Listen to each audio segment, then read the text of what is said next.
Andre Young is a professional speaker keynoting all over. He's a best-selling author of 3 books. He's a trainer and a coach and the founder of the company You Evolving Now. In this episode, John and I uncover, and Andre is generous enough to share with us his keys to everything from work-life harmony to what is bully language in the workplace, leaders' relationship with employees and how to create it, how to create and cast vision as a leader, the importance of connection over know-how, and just quite simply, how do you know you're doing leadership well? We're so happy for you to have the treat of experiencing Andre Young. Hey, Andre, welcome to the podcast. Hey, I'm so happy to be here. Rich, John, thank you guys for having me, and thank you guys who are listening. Happy to have you. Bring us up to speed with some of your story on where you came from, how you got to where you are. Oh my goodness, I'll shorten down the answer for that because the truth is I never meant to be a professional speaker, and I certainly didn't want to write. And I joke with people all the time. Now I can't stop speaking and I can't stop writing. I can't shut up about it all. So I was a mental health therapist for 19 years. I thought that I would retire doing that. I did everything from group to individual to marital, inpatient, outpatient, you name it. Went through a divorce over a decade ago now. And I remember feeling like, okay, I did some good things as a husband. I did some bad things as a husband, but overall I was a good person.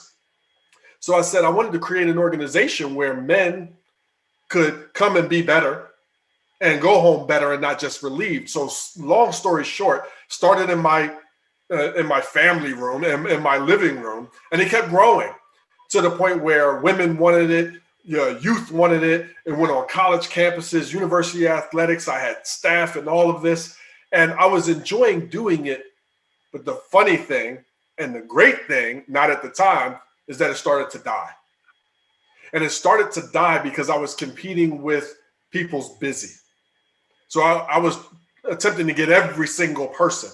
And I said, for my business to continue, for me to be of impact, it has to evolve. And it has to be where people already are. They're at work, they're at school, and they're on their phones. So my business, my impact had to be at people's jobs, at their schools, and on their phones.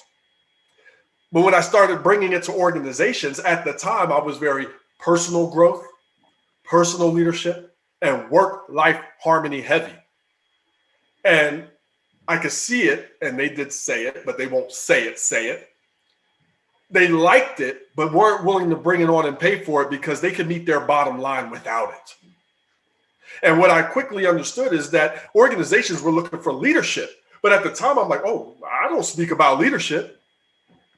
And I looked back at all of the things that I had taped, videos, content, writing, and I was already talking about leadership.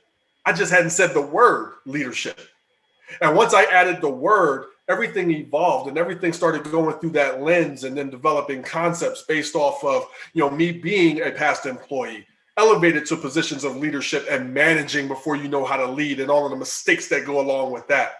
Becoming a business owner, a solopreneur, and then at one point, having a business but also being an employee at the same time because my wife wanted to build a house. And I said, oh man, John, Rich, my business was part-time money good, not build a new house money good. So at that time, I'm living both realms of my life, and the concepts that I had created worked both as a leader, loving down, and as an employee, giving it back up. And as it kept evolving, it just took off along with the books and writing and everything else. So it's been a fantastic journey, and I can't imagine not doing it. It's awesome. And you use the word evolving a couple of times. Name of your company is You Evolving Now. Yes. How did you pick that? What's a story behind that for you that might be personal? The funniest and most personal story is that I hated the name at first. My daughter named it. My oldest daughter, I have 4 kids, 21, 18, 13, and 1 year old. So it's a busy Young's household. And back when it was for men, like 2011, 2012, it was called Men Evolving Now, and the acronym MEN, MEN, So my daughter said, Dad, this is kind of like for everybody, and this would be great. It should be called You Evolving Now. And I said, Yin, that sounds awful. But as it evolved from men to women to young men, women, and all of the different divisions and university athletics, and then now corporate teams and organizations, You Evolving Now fit perfectly. And not only with the evolution is about things evolving and getting better. Change is always going to happen. Growth and evolution is a choice, and we have to choose to evolve. And we do it. You do it now, not Monday, not the New Year's resolution, not when you're motivated. Now. You do it now, and you do it consistent, and it's amazing what happens to your life professionally and personally. That's great. And you had mentioned something I want to dig into. I know it's on your LinkedIn, and you had mentioned it earlier, was work-life harmony. Mm-hmm. Can you share with us some of your perspective on work-life harmony and what exactly that means? Dig in. True. Well, the typical term that people are used to is work-life balance.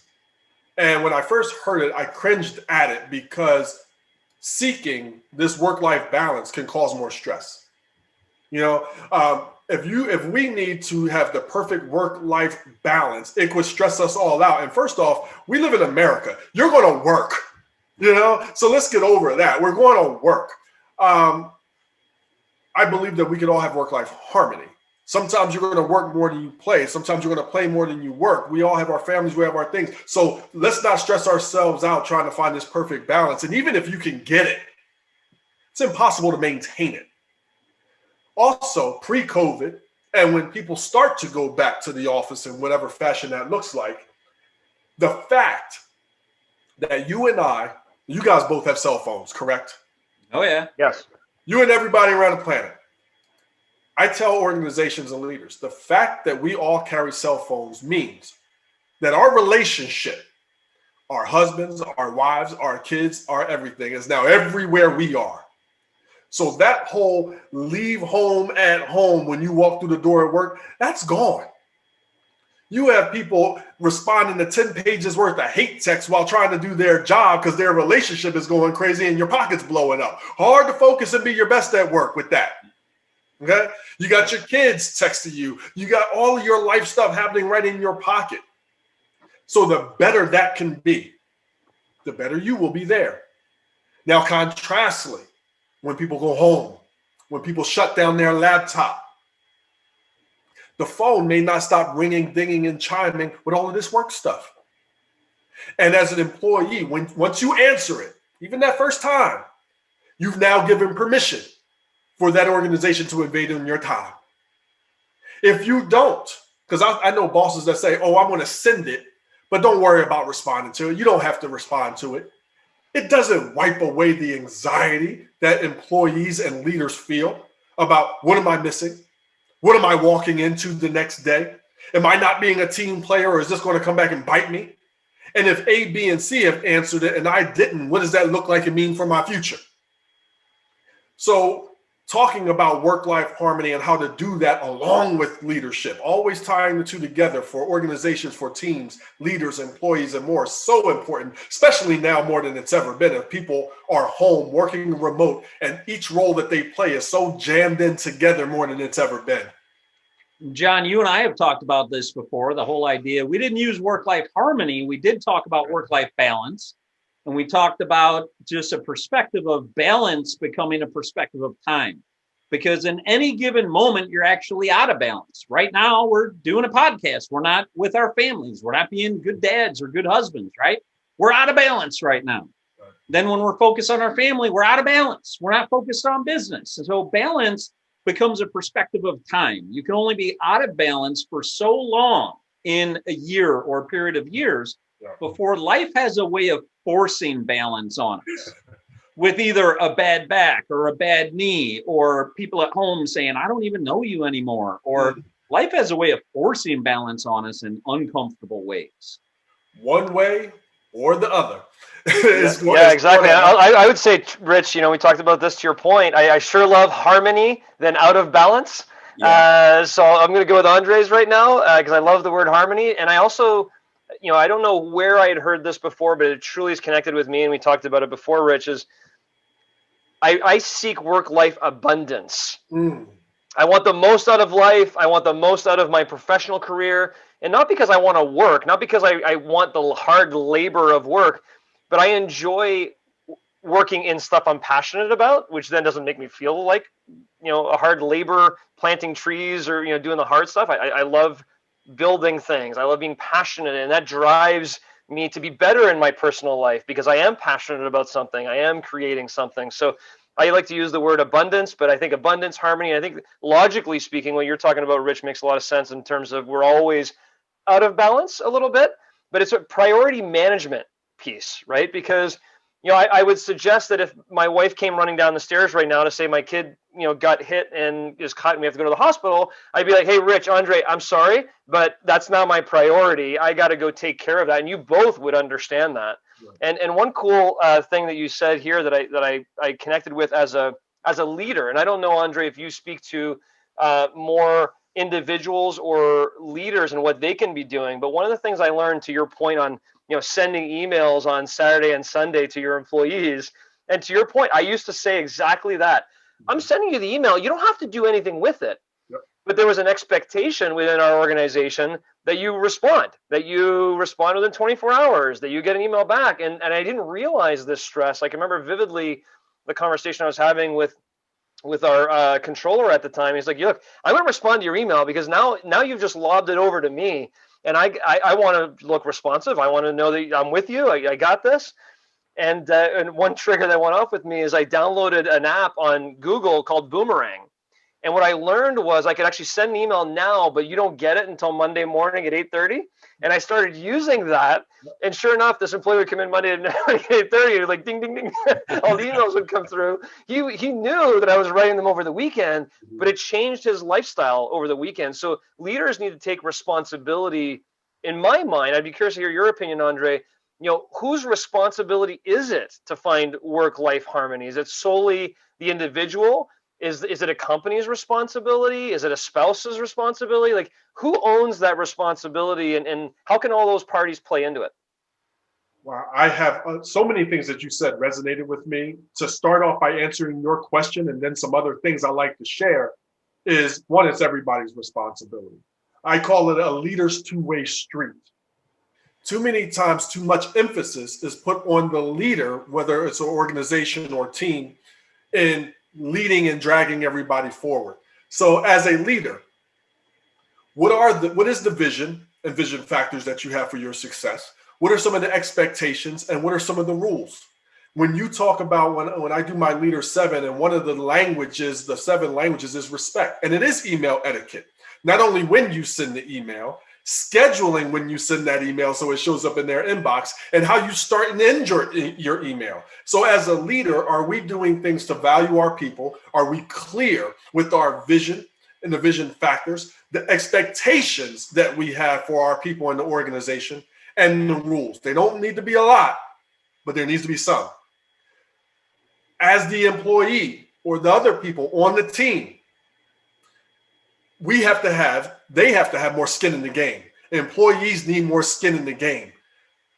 If you're unclear on something, if you want or need something, have you gone to the people and the powers that be to address it?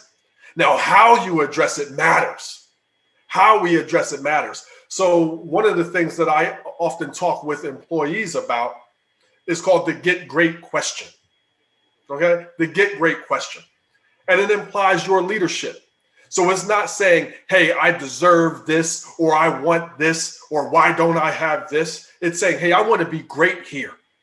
I'm finding it hard to be great with this happening. What do I need to do? Or sharing a leader's idea. Hey, I have an idea that I think would be great. Right now, I'm struggling with getting emails on Saturdays because I'm with my kids and I don't want to feel like I'm not being a team player. Would it be better if we could send out an email at 8 o'clock, or you could schedule something and I get back to you then? I think that would be great for me, but I want to know what you think about it and if there's something you would fine tune. Sometimes employees, team members have to help their leaders to lead them, help their coaches to coach them. So with the get great question, with the leader's idea, it puts more skin in the game and it fits their two-way street. And leaders, have we created a safe enough space that they can come to you and share their idea and you have a great response to that? I often coach leaders on how to do that within organizations, because when I first started this, it was a learning experience, right? So I worked with the C-suite and middle management, and then I did a cohort with employees. That's my philosophy, bookending a company, and I taught the employees the get great question. I want to be great here. What do I need to do? I cannot tell you how many leaders responded back to that question with, just keep doing what you're doing. It's a dagger to people's motivation. And we had to understand why that was happening. One, maybe this leader wasn't ready for that question. Maybe they haven't thought about it. Maybe they have a tornado of ideas going through their mind. Or maybe they simply had to pee and was on their way to the bathroom. So how does that leader now properly, as a leader, address this question while also protecting their time and ensuring motivation on the back end? So talking a lot about that. So that's a big answer to the question. It's a leader's two-way street. Everybody's responsible for it. Yeah, and I always, when you're talking to employees, and I used to do this sometimes as well, when I was coaching an employee on how to deal with their leader, maybe they weren't working for me, but they're working for somebody else. I used to say, another way of saying two-way street, I say, you have to lead up. You have to take the initiative. And the way that great question, I love it because one thing that I've learned, because listen, we are evolving now.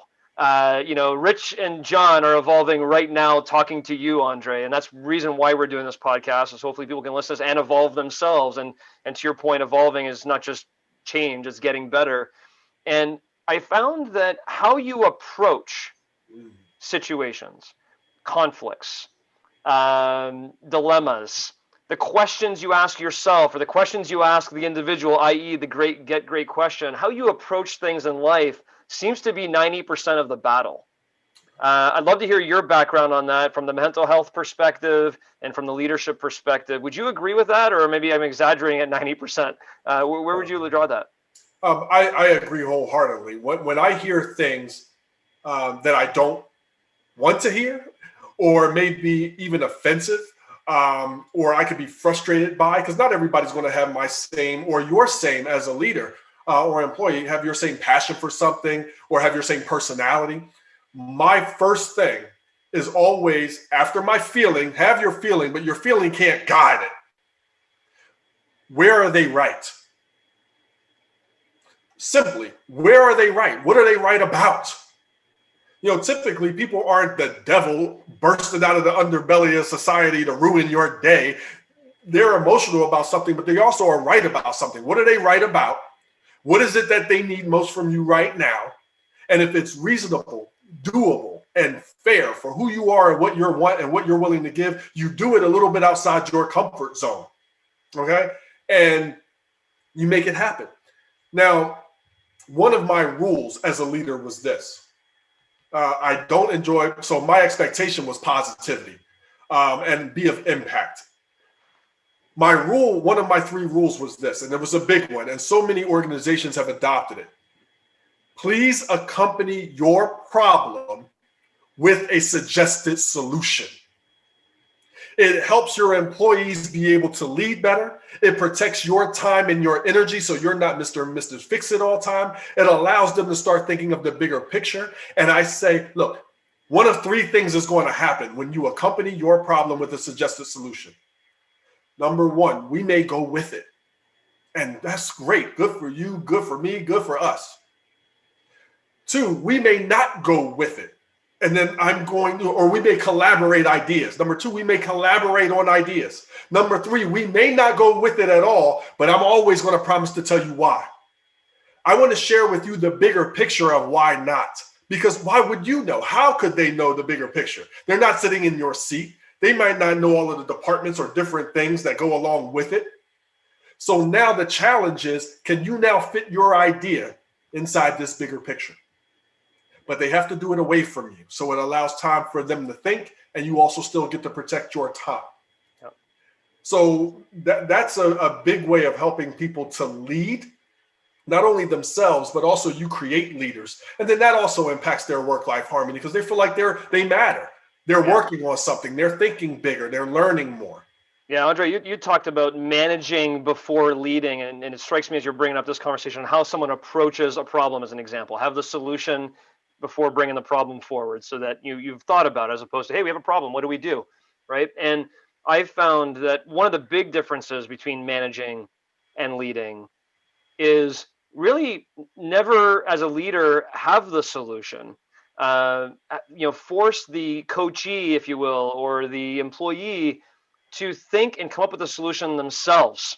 You may need to guide them, but you coming up with all the solutions. And to me, that was a big difference between managing before leading. Is if you're managing someone, you may be more directive style, where you're leading them, you may be influencing them towards a solution. But you had said something that I just want to come back on, and I know that Rich and I have a lot of experiences in this area. Rich, I'd love to hear your comment. But you had said people need to learn how to manage before they learn how to lead.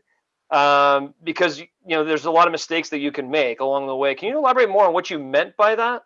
Yeah, most people are promoted because they do one thing really well, or they outlasted the rest of the people around them. Okay, so you have, for instance, a salesperson, $1 million salesperson. They get promoted to be the sales manager. Doesn't mean they know how to lead. They know how to sell $1 million worth of product their way. So we all fall into managing before we know how to lead. And what I identify managing as is you're cracking the whip from behind. Typically, you're speaking only your language that you're most comfortable with and that's easiest for you to them. And when they do things the way you would have done, you reward it. And when they don't, even though successful, you punish it. I always say there's 5 types of managers. And I fell into it. I won't go through all of them unless you actually, but you have the ego. And I fell into the ego category where I needed to create a bunch of mini-me's. I wanted everybody to know what I knew so they could do things my way and get to my vision of success. And it can be useful when you're imparting information, but do they even want it? And are you recognizing, most of the time the ego dismisses or fails to recognize the superpowers of everybody else on their team? You want everybody to be like you. That diversity in their superpower, because they got their way, matters. So sometimes we have to be able to teach, but also white knuckle things because they have their way of doing it that they've been successful with. You have your climber, the people who want to climb up the ladder. You have the abuser, you have the incompetent, so you have a few different types of managing styles. And I'm not saying they're wrong because we all fall into one of them when we get promoted. Knowing the positive of each and then knowing what to do. And then there's the 5 types of leaders. Now you're a leader. You're living the definition of leadership. You're building. Well, there's 5 different types. There's nothing wrong with any type. It's important to know not only who you are, but also the fine-tuning parts, the things that you might not have that the other person would need. And one of my biggest things from my newest book is the Leader 7. It's the 7 languages that your people need to hear, want to hear, and benefit most hearing from leadership. And truly, leaders enjoy hearing it back from their people. Managers talk to people. Leaders speak with people, but using their top 2 languages. We got to know all 7. But Rich, you have your top 2 if I asked you. John, you have your top 2 if I asked you. So I don't talk to you as like I would talk to you. Especially to best motivate you and feel like you're a part of this team. I want to take a walk back on a couple of concepts. One on the leadership versus management piece and just perspective on that. You manage things, you lead people. You manage processes, you lead people. There are a lot of people in leadership roles who create a terrific process when they're in a room alone at their desk. Right. But when it comes to actually needing people to execute it, their inflexibility makes them actually a poor leader. But they're a terrific manager. On paper, it all worked out. Another concept, just to tie in from John, you had talked about leading up. And then, Andre, you had talked about the get great question. I actually think I love the idea of the get great question as a leader asking that of the people who were leading. Hey, how can I be great at what I do for you? How can I better unlock all of your talent, all of your will, everything you have to put for your job? Where have I been in the way? And how do I get great? So I love kind of marrying those two pieces a bit. Yeah, and I think the big thing too, Andre, before you go, is I think we define that, or I define that, Rich, as servant leadership. Yeah. I don't know, Andre, if you do anything with servant leadership at all, but that kind of speaks to that premise for me a little bit. Well, here's the question to take away from some of the intimidation when the leader uses the get great question. Because there's some great leaders out there that would ask, but that doesn't always mean that their people are ready to answer. How do you want me to answer? Am I going to get in trouble for answering? Even if I know people, I've worked in organizations. I've done work for organizations where I've spoken with the leadership, C-suite, middle management, all great people, got the vision right moving forward. However, where their employees came from was so abusive that they're still gun shy. So I know my leader means well, but I'm scared because the last time I did this at my other place, I got ripped apart. So here's a question that will allow the leader to ask the get great question and possibly get some better results. Hey, Rich, what do you love about being here? And is there anything you'd fine tune?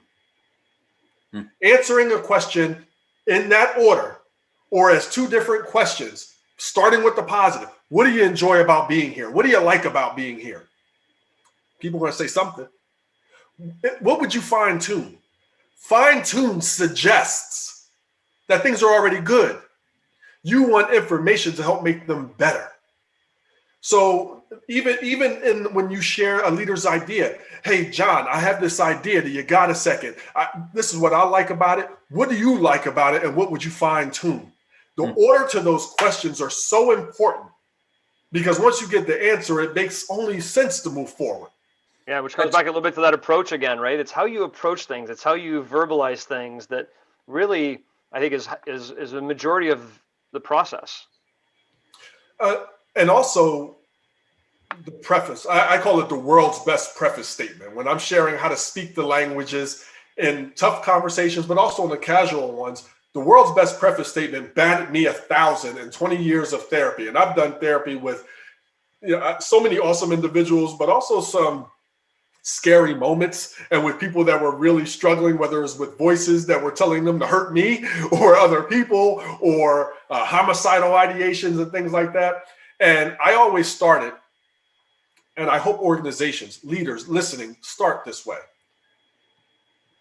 I want to know, what do you want to get out of working here? What do you want to get out of meeting with me? What do you want to get out of being on this team? So I want to know that, so I'm always addressing that. The preface statement sounds like this. Hey, John, it's great to have you on board. We're so excited to have you on the team. We're going to be sure to celebrate the successes that come our way. Now, at some point, as with anything, things are going to get rocky. And I might have to say something that'd be hard for you to hear, but I wouldn't be doing my job if I didn't. Is that going to be okay? You're already affirming. Now, 6 days from now, 6 months from now, a year from now, something's going to happen. Hey, John, you remember that time when I said I might have to say something that'd be hard for you to hear? Yeah. You ready? Yep. That snicker right there, that giggle right there is what 98% of the people do. Because they do remember. They gear up. You will watch people physically brace emotionally and physically for impact. And now it's, hey, you've been doing great, John, with this, this, and this. You mentioned your language. You got to know the 7. You mentioned your language was knowledge and advancement. It's going to be hard for you to advance if you keep coming in late or the deadline's coming in late. Can you help me to understand what's going on with that? Not what's going on with you, what's going on with that. They may say something that blows your doors off. Maybe Mary from the other office keeps being late with her work, so you can't do your work. That's a leadership problem. What have you done about that? Maybe they just go through a divorce, so you got the kids and you can't get there on time like you used to. Maybe your mom just passed. Like, there's so many things that people will say. Or people get really real and say, I just can't get up on time. My alarm clock, I don't know. I'm sorry. Yep. And it's as simple as that. And then we have a plan thanking them for coming in their maturity. We send in an email to protect ourselves. And now we enforce the plan or the consequence. Andre, you talked earlier about creating a safe space. And then later you talked about sometimes people are so abused, like in the workplace. You and I talked last week and you brought up the idea of bully language in the workplace. Can you connect bully language with safe space and abuse and kind of connect all three of those for us? Absolutely. To start, it's only fair to say that creating a safe space, especially for if your place hasn't been a safe space, is this a new endeavor, or people coming in that aren't used to it, that it's going to take time and your consistency. It takes time and your consistency. The bullying language are the words that we use that either bully ourselves, our people, or our team. Here are the bully words: but, if, can't, try, just and only, should, deserve, and lastly, happy. These are bully words that when we use them, hey, you should have, or if, or I'll try to, or I'm only a, or I'm just a, or I deserve that raise, or I'll be happy when, you know that, happy. So one of the things that I share is what those words are, but then what to replace them with.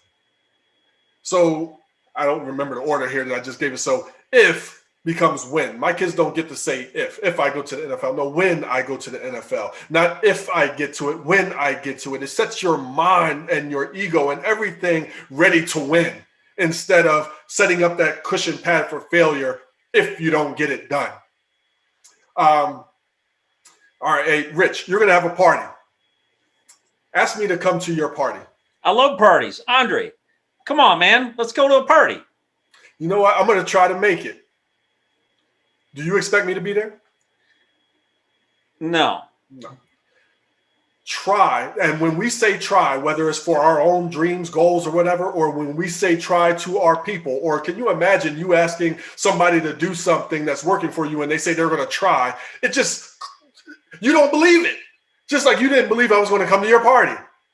Nobody believes it. You don't believe it. They don't believe it. And it's not building on anything. So it's removing try and saying, I'll get to it, or I will be there, or I need to check because I don't think I'll be able to make it. I want to, so being able to get real honest and clear with what the vision is. But, oh my goodness, replacing but with a semicolon will save your life and relationships. Hey, John, you did a great job with this project, but John, you just did a great job with that speech, but anything I say after but, or hey, John, I'm sorry I hurt your feelings and said that. I'm sorry you didn't get a raise, but anything after but, people don't want to hear. It's typically blaming and BS anyway. Yep. So it's a semicolon. Hey, you did a great job on this project. Semicolon, pause. Next time I would add this in because it would have a greater impact for you professionally. I love the semicolon part. The other one that I've been taught is out of improv is yes and. So somebody says something and you might disagree with components of it. And it's not no, here's where it's not no, go. But yes it's and. Yes and you move over. So I love both of those tools as a replacement of the but. I got one other thought before I turn over to John. I know he has questions as I'm watching him chomp at the bit. You talked about vision. Andre, I just had a conversation with somebody in my business today. And that person and I were both in leadership roles. And we both said, you know what we stink at is setting a vision.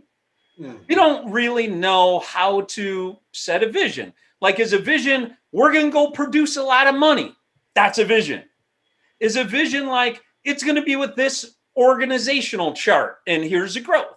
Is that a vision? Like, how does a leader create a vision and how does a leader communicate that vision in a compelling way? Right. I don't think I'm particularly skilled at it. I'd love to personally learn from you with that question, really, and have any of our listeners who feel similar to I do on how do you do that? For me, and I love the question. A vision is, how do you want to most be impactful to the world, to your customers, your clients, your team?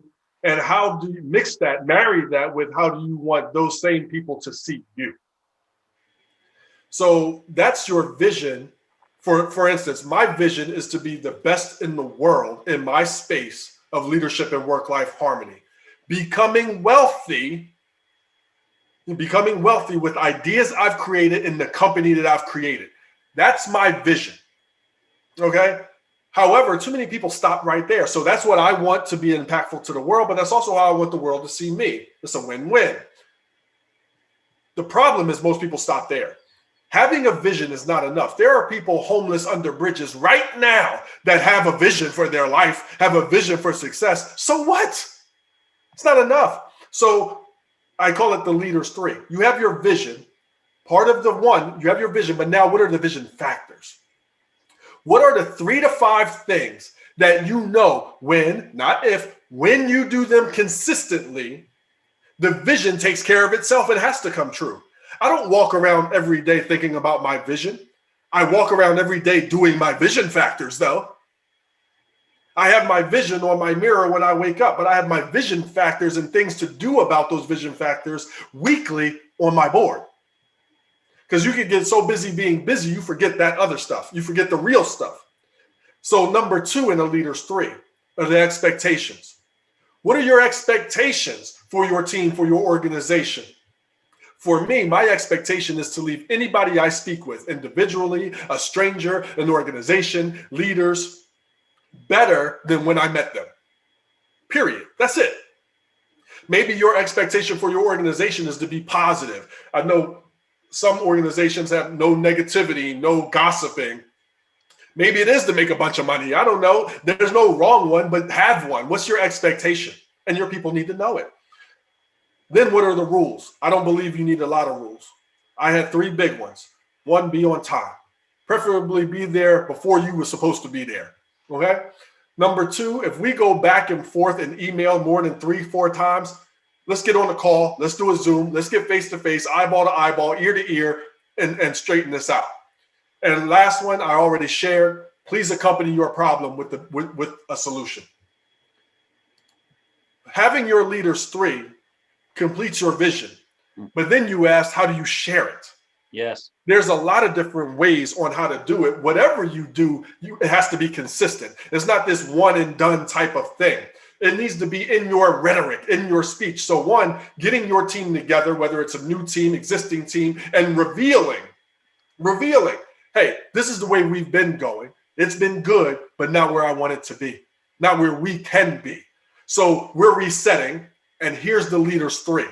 Now, and this is a part of leadership that we got to say, especially because if you got some negative Nicks, negative Nancys, some people that are there that are not on board with it and haven't been on board with it, we all know who they are. I understand that this is going to be new and maybe trying for some people, and we really want to move forward with the people that are here and want to be in this boat. If not, we want to be able to create win-wins. So we hope everybody will be on board, but I understand that everybody that starts with us right now may not end with us. I hope that's not the case, but we are moving forward. That just said very nicely that some people might have to go. We're on board and we're moving forward.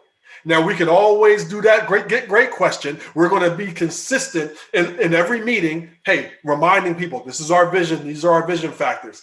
When we do our email etiquettes, how we're talking with people, doing our one-on-one meetings. You want to be consistent with your vision? Have the one-on-one meetings that is the most canceled and most rescheduled meeting in all of business history. Meeting with your people one-on-one gets rescheduled and canceled more than any other meeting in the world. But it's how you have that meeting. It doesn't have to be this long, drawn-out thing. And it's not always about organizational, functional productivity. I want to know, first off, what's been good since our last meeting. I call it the POW, the positive of the week. I go first. Hey, my son just scored 3 touchdowns. I just got asked to speak in LA. What's been positive since I've seen you last? You set up a way for them to know how to answer. Then, hey, what do you want to get out of our meeting today? What do you want to get out of our one-on-one? Let them share. Maybe they say something again that blows your doors off. You didn't know. I want to know how I get a raise. I would like to know how I get on this committee. I would like to know how I can do this in a different location or whatever it is. Maybe they say nothing. Next, you want to marry what your goal is for them. You know what they need to improve in and what you want organizationally.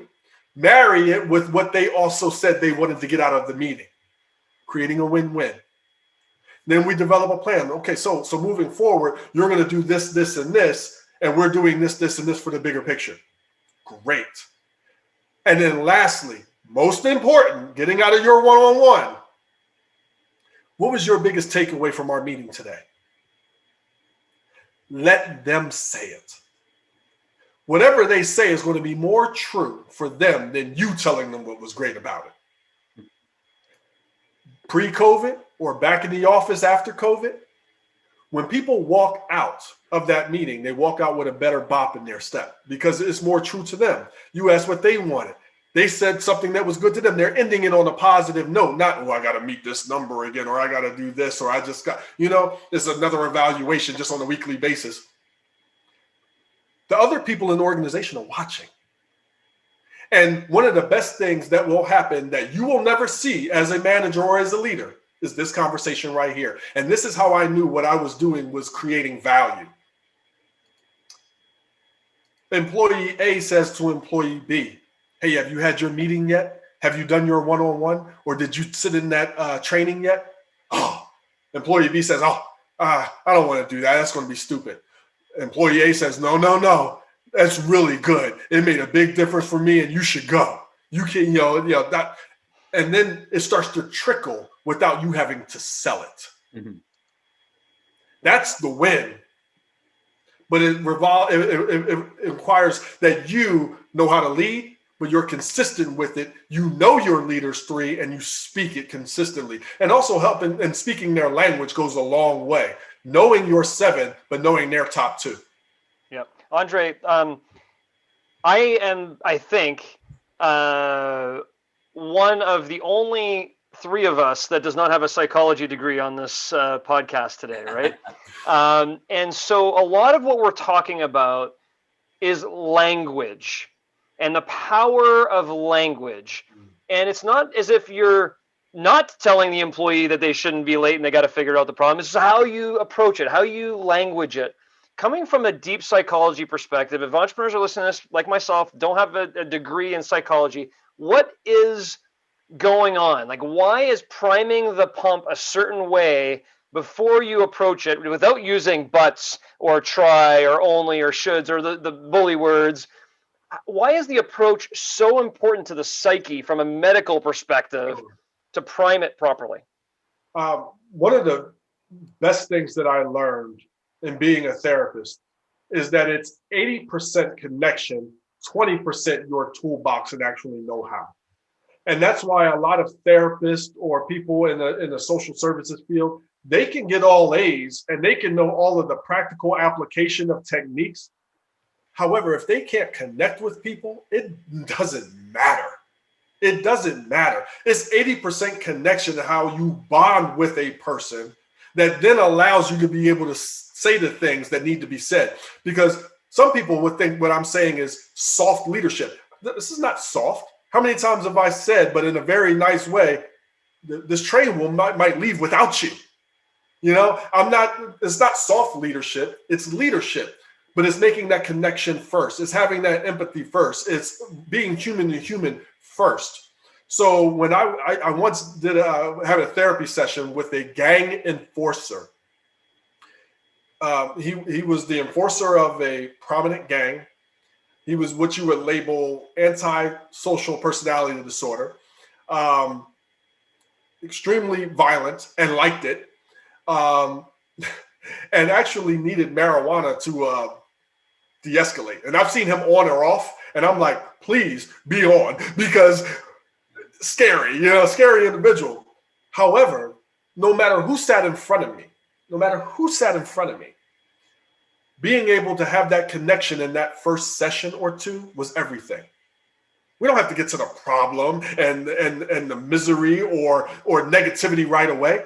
Hey, how are you? What brings you in? What do you want to get out of being here? Have you done therapy before? What did you like? What didn't you like? What, are you looking for change, or do you want to, what are you here for? So now I can tailor what I'm going to give, and I can set my expectations, and then also do that preface statement. Hey, I'm glad you were able to provide this information to me. This is now how I work. And you're giving them a choice. You can work with me or not. You've shared. I now know. I now tailor. This is how I work. Are we good? Now, at some point, I might have to say something that's going to be hard for you to hear, but I wouldn't be doing my job if I didn't. Is that going to be okay? By that point, sure. Yes, they're bonded. They've connected. I've asked them questions that no other therapist have ever asked. Have you done this before? What did you like? What don't you like? So allow me to be who you need me to be, but still tell you the truth. And then whenever that time comes, because it always does, I hear you. Hey, I remember that time when I said that I might have to say something that's hard for you to hear, and they do the chuckle, they do the brace, and then bam, you can hit them with it. And not only do they accept it, but they're grateful for it. They ponder it. They think about it. Now, whether they do something about it right then or there, or 2 months down the line, or a year down the line, I've done my job as a leader, because I wouldn't be doing my job if I didn't say it. That's true. And what I said was also true. Now the ball's in their court. Yep. So it strikes me, it's almost, leadership with empathy and expectations. Yes. Because it seems to me that the connection you make with that individual, as an example, or any individual you ever work with, and you hear a lot, obviously, articles or commentary that you have, the first 30 seconds to make a first impression, right? And after that, people will form their opinion. It seems to me that your first 30 seconds would be with empathy, with gratitude, empathy, and getting them to talk, versus they come down and go, here's the way I work. Here's how it works here at this company, right? It seems like, is that fair? Empathy and expectations is kind of the key? Yeah, empathy. One of the things I would put with empathy is being open to learn them. Because as big organizations, you don't have to. I mean, it's nice, but let's be real. You don't have to know your people. Yep. They're there for a service. You're going to use them for what you're paying them for once every 2 weeks. They'll do or they don't. You'll find somebody else that will, and you'll keep plugging ahead. Those organizations tend to have a lot of burnout, have a lot of bored out, have a lot of turnover, and they'll keep chugging ahead because they have numbers. Yep. But that's not going to be the way of the world. That's changing. That's not healthy. That's not good for people and leaders and employees. So I would be open to know what they want to get from you, how you can be of service to them, having that empathy, but also the expectations and some tough leadership too. There's times where you're going to have to be tough. Yep. And that's okay. And I would add one thing. Freaking smile. A smile goes a long way. Let's look back to, especially before COVID and Zoom calls. These Zoom calls that we do now and this remote work, we have to be eyeball to eyeball now. Yep. Before, when did you ever really see your leader? And when you did see them, what they look like? I had one boss that I worked for that I couldn't pick her out of a lineup, but I could pick the top of her head because she was walking through the office with her face down in her phone, not saying hi to anybody. I don't know what her eyeballs look like, let alone a smile. And that exists a lot within organizations. People are so busy being their definition of busy. Wait, Andre, go like this. Hey, I only recognize you by the top of your head. Yeah, and that's a lot of organizations. And then we do want to be available, but I do cringe at the open door policy. I agree with what it means. I just don't always agree with how it works sometimes. I was a leader within an organization, and I had an open door policy, and it becomes very quick sometimes not to get anything done. As people stop by your office whenever they need something, and then a 5-minute conversation can turn into an hour conversation. And I like being able to have a open communication policy where people can ask me a question or email me a question or stop by the office. I mean, I work from home now and travel everywhere. And it's, hey, I appreciate you asking that question. Right now, I'm in the middle of this. if it's not an emergency, why don't we schedule today at 2:00 or Yeah, absolutely. I mean, Wednesday at 2 I've actually o'clock? always looked at the open door policy as more of a philosophical understanding than come interrupt my time management of what I'm doing. But I do agree, it's more philosophical. Let me go back, if I can, Andre, to I want to hit back on psychology. Just have one more piece here, because you guys are really well versed in this area. I was once introduced to a book, and I'd like to get to your books here in a few seconds. I don't know if they relate to this exactly or not, but the book was Thinking Fast and Slow. Have you guys read that book? I have not. Rich, have you? I have it. It's on my list. I have it back there. I haven't read it yet. So, just a preface to this. When I was told to read it, I was told, one, don't tell anybody else I recommended you to read this book, which was like, okay, that's interesting. Two, don't recommend the book to anybody else. And three, be careful with what you read and use it appropriately. I'm like, what the heck is this? Psychology book, Thinking Fast and Slow. And it's somewhat of a manipulative book, whereby the mind has two systems. It has system 1 and system 2, right? System 1 is the fast, the instinctive, emotional reaction to a question or a situation. System 2 is a little more deliberate, slower, intentional of the way you think. And depending on how you pose questions or what question you ask first versus second, you'll get the different responses where you can potentially manipulate people and their thinking and their psyche into how they're receiving your questions and response. And it was a very intriguing book, very difficult read, I may add. So, Rich, when you do read it, or Andre, if you do read it, it's a very difficult read, but it's very scientific and it's very powerful. And they give very strong examples of, if you ask somebody this question first and then this second question, second, you'll get this certain response. But if you ask it this way, you'll get that certain response. And they did it over hundreds of experiences and experiments, I should say. A, I'd highly recommend you guys read it. But B, I'm kind of going to the point of, is sometimes using language a manipulative approach? Yes, as long as your the approach or the manipulation, so to speak, is for leadership, and for instance, for betterment. To be better. My Leader 7 is all based on language, based on what people are best motivated by. For example, you have the 7 languages, so I'll just run them off. Goodie time, that employee that loves the goodies and the donuts and the snacks. Then you have quality minutes, that employee that wants 2 to 5 minutes to speak with a boss that's not work-related conversation. Knowledge and advancement, knowing, some employees want to know what you know so they can be you one day. We have recognition and affirmation, the person that wants that pat on the back. Incentives, some people are strongly influenced by incentives, raises, bonuses, trips, things like that, gift cards, company competition. Then we have flexibility. Flexibility. Can my ideas be flexibly implemented, or can I work in a flexible manner? COVID helped a lot with people who spoke that language. And then respect. And there's a long drop list of what that looks like. So when I was an employee, my last job as an employee, when I first started off as an employee years ago, I was knowledge and advancement and respect. I wanted to know what people knew so I could be you one day, have your job, earn your money, yada, yada, yada. Towards the end of my career as an employee, I knew that I wanted to be doing what I'm doing now, being a professional speaker, author, trainer, doing all of that. So my language changed. I'm now flexibility and respect. My old boss came to me one day, and I'm working in a sales position because I wanted an entry-level job that allowed me flexibility so I could do my thing. And he said to me, Andre, we love great people like you. You've been doing such a great job. We want to get you promoted and moved up. And he's talking to me, and I'm looking at him, and I have so much respect for who he is as a person. And he's great at his job. However, I'm looking at him.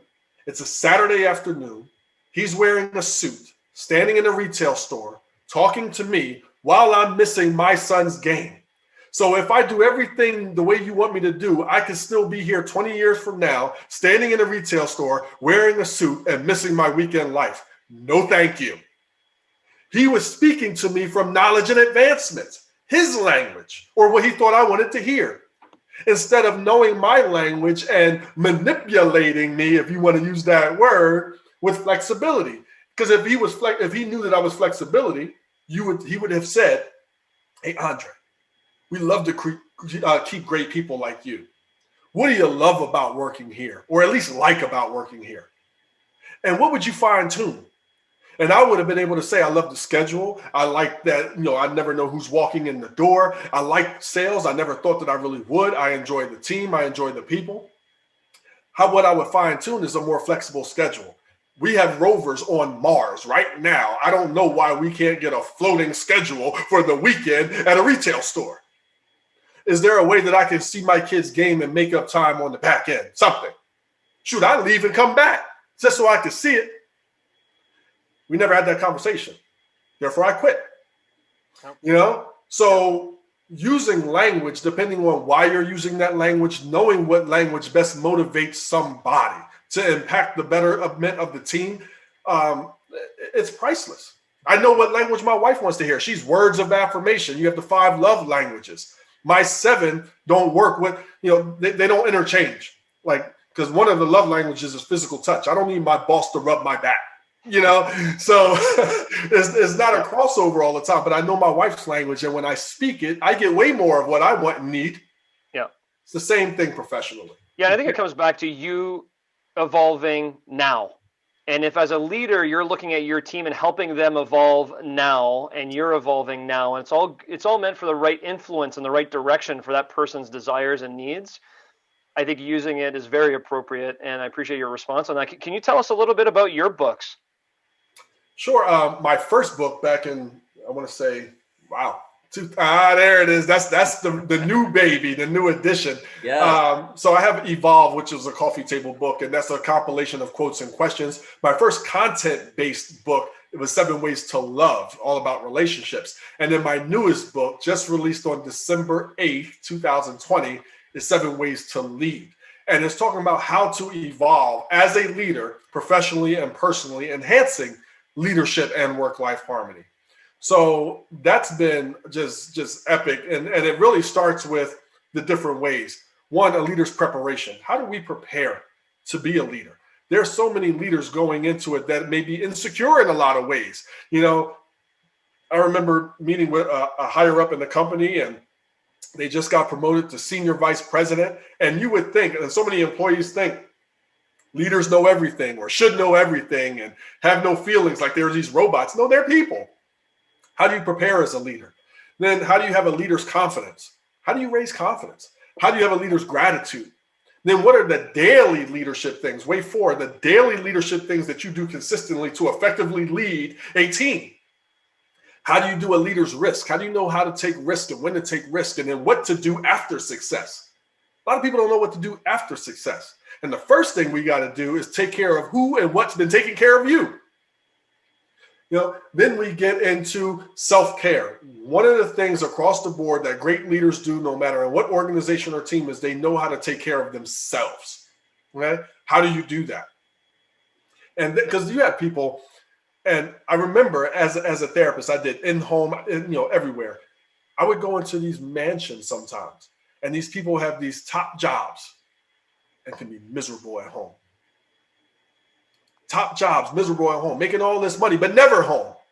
Making all this money, never see their wife or husband, so they wind up divorced. All of these different, how do you care for yourself? So at least when you get to where you thought success was, you got other things and people to enjoy it with. Be ashamed to be making all that money, get that status, all those letters behind your name, and be miserable. And then you take it out on your team. Or you are a workaholic because that's all that matters to you. Lastly is the Leader 7, which could have been a book all of its own. I was compelled. I could not put it in there because it's too important and needs to be out now for people to really know the 7, but then to be able to, when I say speaking in casual times, we as leaders have to make those deposits in the bank to our people, whether it's in person or remote. So when it's time to have that tough conversation, we're not only having tough conversations every time they see us. That recognition and affirmation person, give it to them. That quality minutes person, give it to them.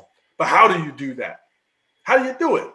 especially if you're not, because I say, what's your top two? But also, which one resonates with you the least?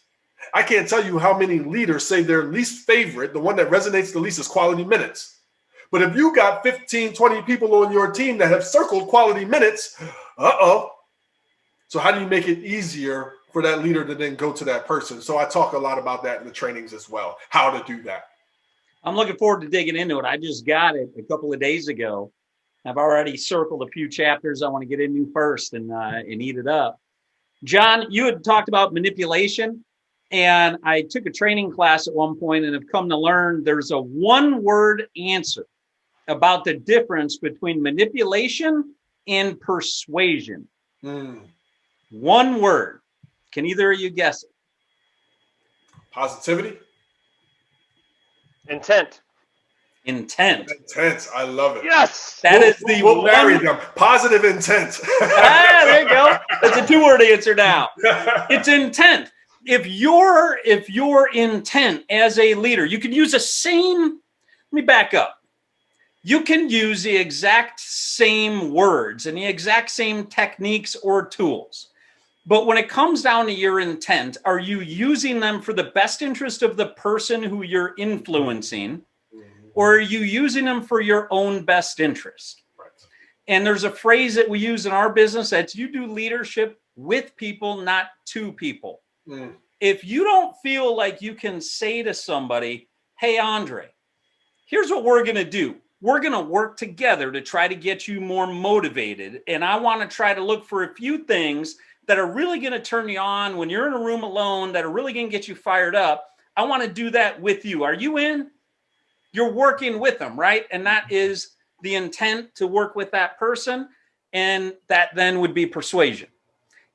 If I go on the other side and I'm like, I really need to find some tools that are going to get Andre fired up, but I can't tell him because then they won't work. If you feel like you can't tell somebody you're leading what you're doing because it won't work, right, that would be manipulating. So that would be just another shot at a perspective on it, John. As we're rounding out to the top of the hour here, and so much appreciate your time, Andre. Would love to get just two more questions in. One is the word leadership.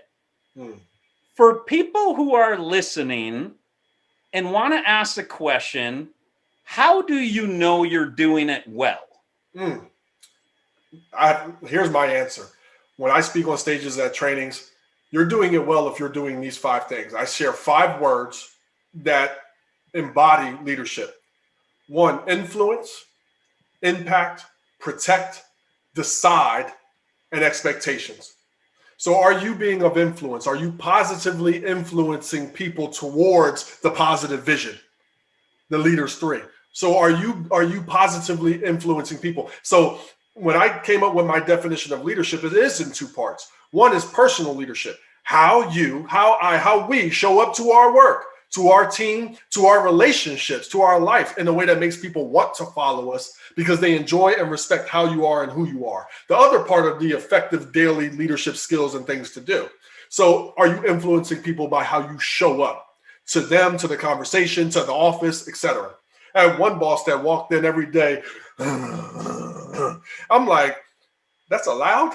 Like, 1, how come this is allowed? Number 2, why would I ever want to move up and be you if the job is doing that to you? This looks horrible.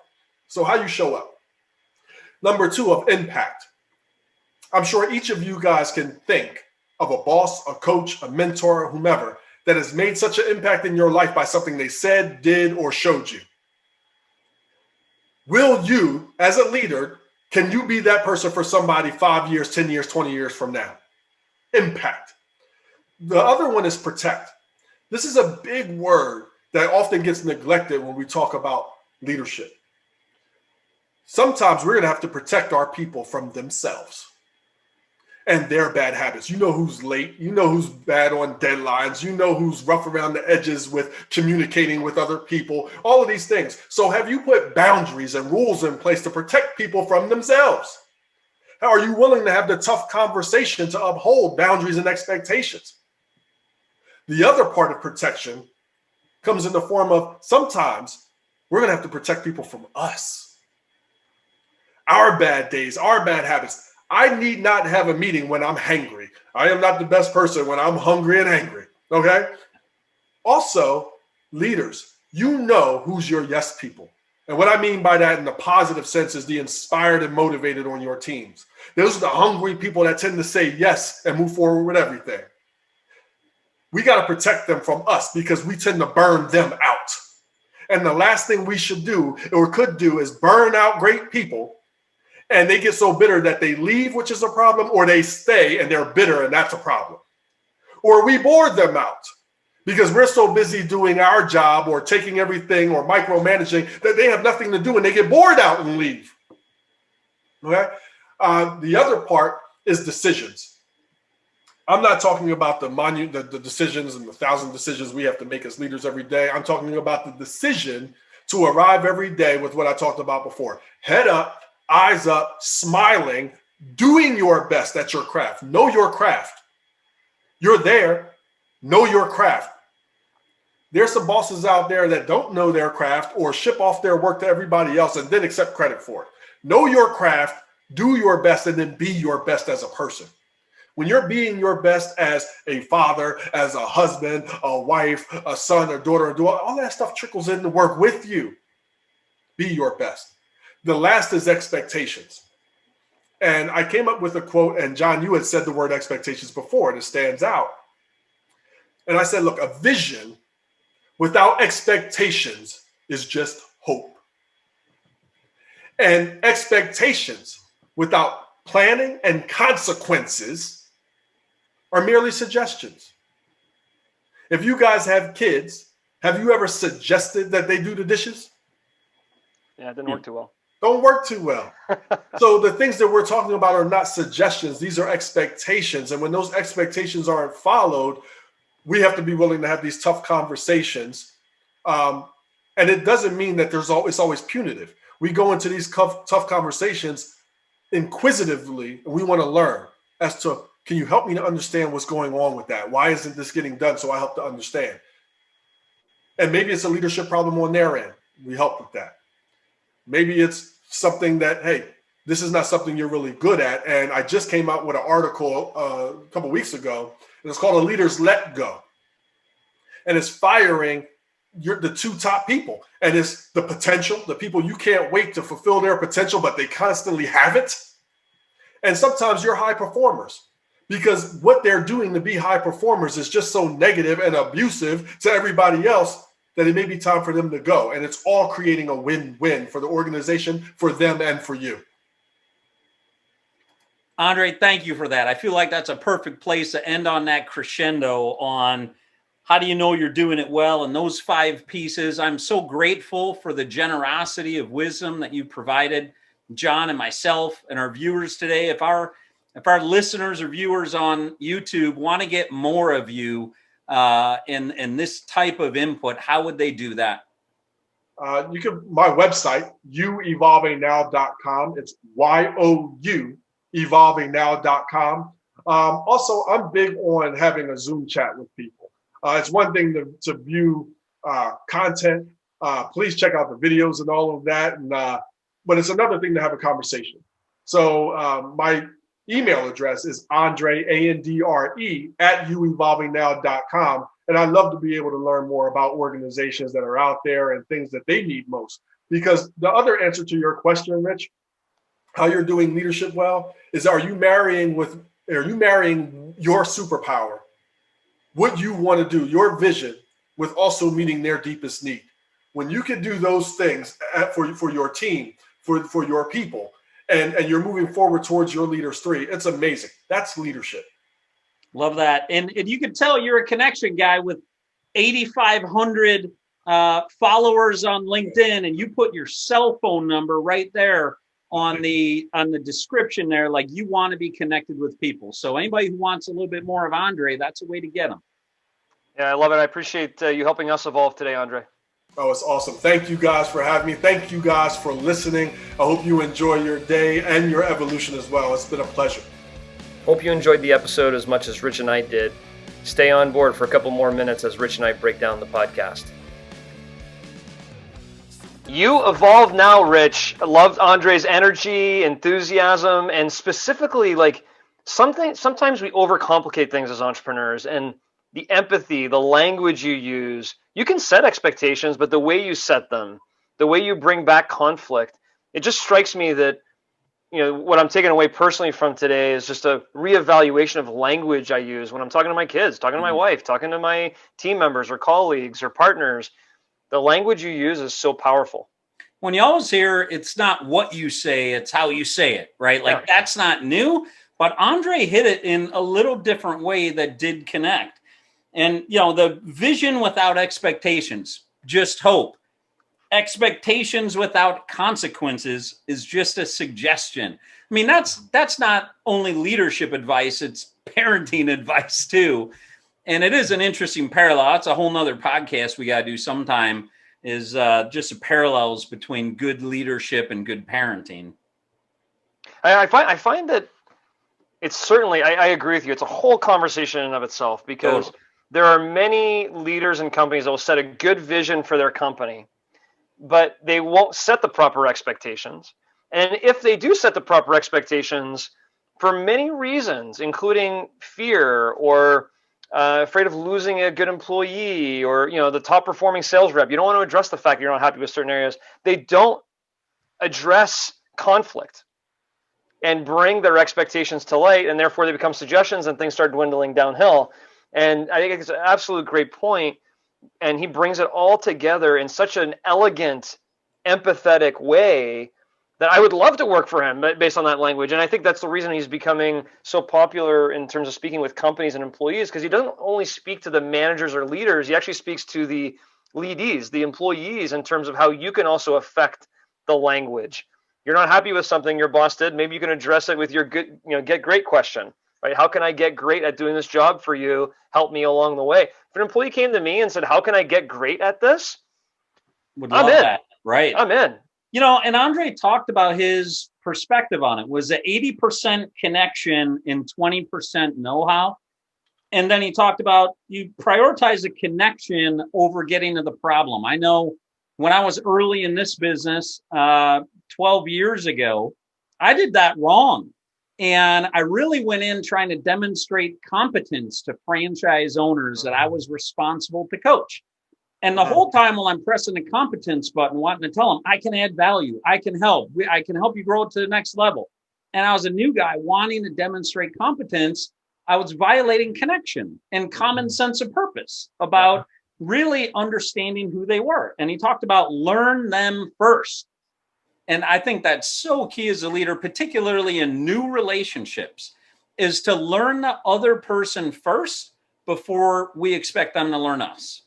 Yeah, and that kind of comes a little bit back to as well. And I thought I loved what you talked about, the difference between manipulation and persuasion, being intent. I'm happy I won that, by the way. You should be proud of me. Positive intent. That's what we got between the two of you. Yeah, exactly. I love what you talked about a few minutes ago was 80% connection, 20% know-how.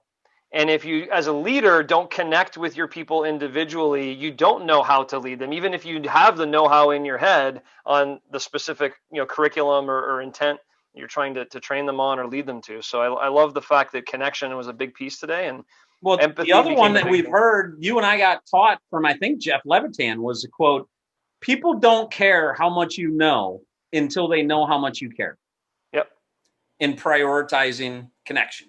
And you show them how you care by getting to know them, opening up, using the proper language and terminology, not using the bully words or bully language, as Andre would call it, right? So I really appreciated the conversation with Andre, and I do feel like I evolved. You learned something from every guest we have. I feel like I learned a lot here today, which is great. Yeah, same here.